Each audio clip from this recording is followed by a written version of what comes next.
بسم اللہ الرحمن الرحیم۔ السلام علیکم ناظرین کرام، بالآخر فوج کے ترجمان بول اٹھے۔ آئی ایس پی آر کے ڈائریکٹر جنرل بہت کم بولتے ہیں، غیر ضروری طور پر کوئی پریس کانفرنس نہیں کرتے، لیکن جب کہتے ہیں نا انف از انف، تو پھر فوج کے ترجمان کو ایک بیان جاری کرنا پڑا۔ عمران خان نے جب فوج کے ایک سرونگ جرنیل کے خلاف مہم چلانے کی حد تک وہ باز نہ آئے، پتہ نہیں اس وقت تو کس حالت میں ہوتے ہیں، جو جی میں آتا وہ ان کے خلاف بات کرتے ہیں۔ میں کبھی اس بات کا مجھے یقین ہے کہ کوئی شخص بھی پاکستان کی مسلح افواج ہو، سیاسی جماعتیں ہوں یا کوئی اور پاکستانی ہو، عمران خان کو نہیں ماننا چاہتا۔ عمران خان ہمارے ملک کا سیاسی لیڈر ہے، تو جب انہوں نے بار بار ایک شخص کا نام لیا جو پاکستان کی مسلح افواج کے ایک سینئر جرنیل ہیں، فیصل نصیر کا نام جب انہوں نے لیا، تو پھر اس پہ آپ کی بار فوج کے ترجمان نے وضاحت کی۔ ناظرین کرام، ہم اس موضوع پر بھی آپ کے ساتھ آج گفتگو کریں گے۔ قبل اس کے ہم آگے بڑھیں، اگر آپ نے میرا یوٹیوب چینل نواز رضا کے ساتھ اب تک سبسکرائب نہیں کیا تو برائے کرم اسے فوری طور پر سبسکرائب کریں اور احباب کے ساتھ شیئر کریں، اور آئیکن کا وہ بٹن دبانا نہ بھولیے کہ جب ویڈیو لوڈ کریں تو سب سے پہلے آپ کو اطلاع ملے۔ ناظرین کرام، ترجمان پاک فوج نے جب چیئرمین تحریک انصاف عمران خان کی طرف سے انٹیلیجنس ایجنسی کے اعلیٰ افسر پر الزامات لگائے تو اس کے رد عمل میں انہوں نے جواب دیا اور کہا کہ بدنیتی پر مبنی من گھڑت الزام انتہائی افسوسناک، قابل مذمت اور ناقابل قبول ہے، ان ایکسیپٹیبل۔ جھوٹے الزامات کا سلسلہ بند کیا جائے۔ پاک فوج بدنیتی پر مبنی بیانات اور پروپیگنڈا کے خلاف قانونی کارروائی کا حق محفوظ رکھتی ہے۔ اس بیان میں انہوں نے یہ بھی کہا کہ گزشتہ 1 سال سے یہ ایک مستقل طرز عمل بن گیا ہے جس میں فوجی اور انٹیلیجنس ایجنسیوں کے اہلکاروں کو سیاسی مقاصد کے لیے اشتعال انگیز اور سنسنی خیز بیان پروپیگنڈے کا نشانہ بنایا جا رہا ہے۔ عمران خان نے بغیر کسی ثبوت کے ایک حاضر سروس سینئر فوجی افسر پر انتہائی غیر ذمہ دارانہ اور بے بنیاد الزامات عائد کیے ہیں۔ انہوں نے کہا کہ ہم متعلقہ سیاسی رہنما سے مطالبہ کرتے ہیں وہ قانونی راستہ اختیار کریں اور جھوٹے الزامات لگانا بند کریں۔ یہ من گھڑت بدنیتی پر مبنی الزام انتہائی افسوسناک ہے، قابل مذمت اور ناقابل قبول ہے۔ اور اس بیان میں مزید کہا گیا ہے کہ ادارہ واضح طور پر جھوٹے، غلط بیانات اور پروپیگنڈے کے خلاف قانونی کارروائی کا حق رکھتا ہے۔ تجزیہ کاروں کا کہنا ہے کہ گزشتہ سال وزیر آباد میں پی ٹی آئی کے سربراہ پر قاتلانہ حملہ کے بعد عمران خان نے وزیر اعظم شہباز شریف، وزیر داخلہ رانا ثناء اللہ اور ایک سینئر انٹیلیجنس اہلکار کو ان کے قتل کی کوشش کا ذمہ دار ٹھہرایا تھا اور ان سے مطالبہ کیا تھا کہ اور ان سے استعفے کا مطالبہ کیا تھا، اور تاہم پی ٹی آئی کے چیئرمین نے کوئی ثبوت نہیں دیے۔ اور گزشتہ ہفتے کے روز اعلیٰ عدلیہ اور حکومت کے درمیان کشیدگی کے درمیان چیف جسٹس عمر عطا بندیال سے اظہار یکجہتی کے لیے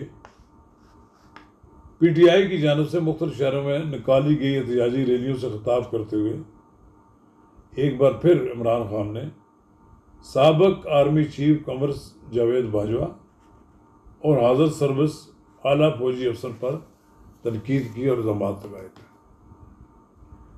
یہ انتہائی سنگین الزامات ہیں۔ عمران خان تو ایک شخص کے تو ویسے ہی بڑے شکر گزار رہے ہیں، سابق آرمی چیف قمر جاوید باجوہ، اب انہیں پہ الزامات عائد کرتے ہیں۔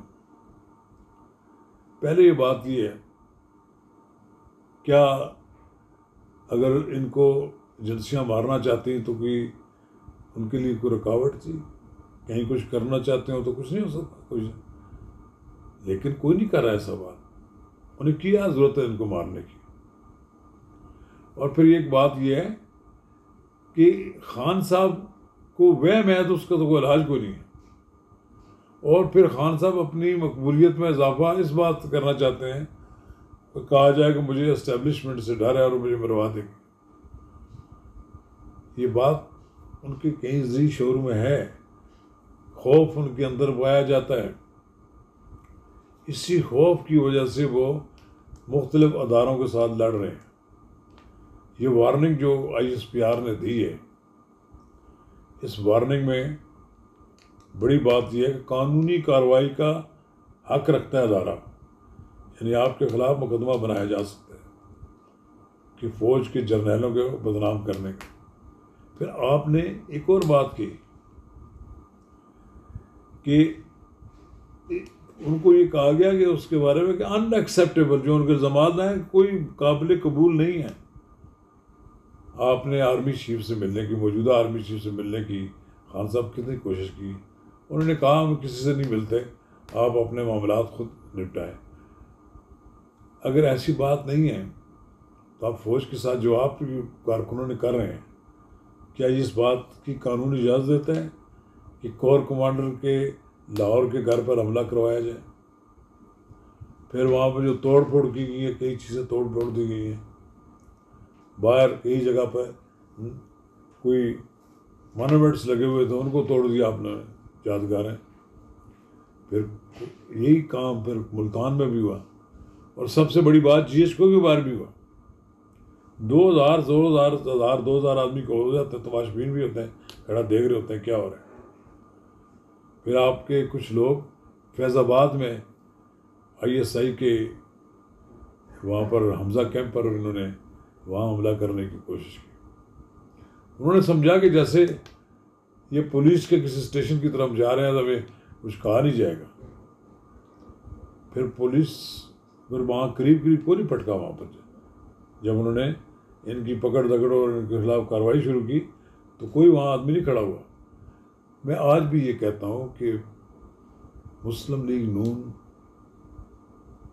کے آدمی پھر بھی لڑ پڑ سکتے ہیں، پیپلز پارٹی کے لڑ پڑ سکتے ہیں اپنے لیڈر کے لیے، اور جماعت اسلامی اور JUI کے لوگ تو اپنی جان بھی قربان کرتے ہیں، لیکن PTI کے لوگ ڈھول کی تاب پر رقص تو کر سکتے ہیں اپنی جماعت کے لیے، اور اپنے گلے میں پٹے پہن کر خوشی کے گیت بھی گا سکتے ہیں، لیکن جان نہیں دے سکتے۔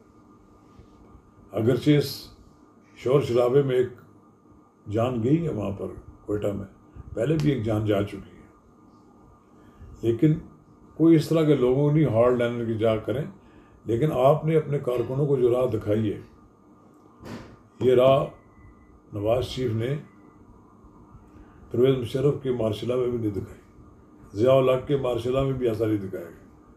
یہ رواداری ہے آپ کے جو سپورٹ کرنے والے اس وقت کے اسٹیبلشمنٹ موجود ہیں، ان کی غالباً آپ کو آشیرواد ہے کہ آپ کے لوگوں نے کور کمانڈر کے گھر پہ حملہ کر دیا۔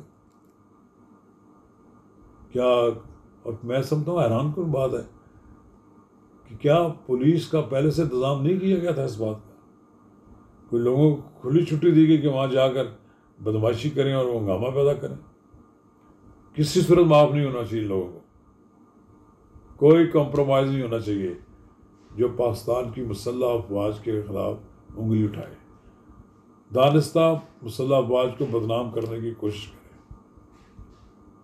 اور مجھے توقع ہے کہ پاکستان کی مسلح افواج جس طرح ایک سخت بیان دے کر عمران خان کے غبارے سے ہوا نکال دیے، مزید بھی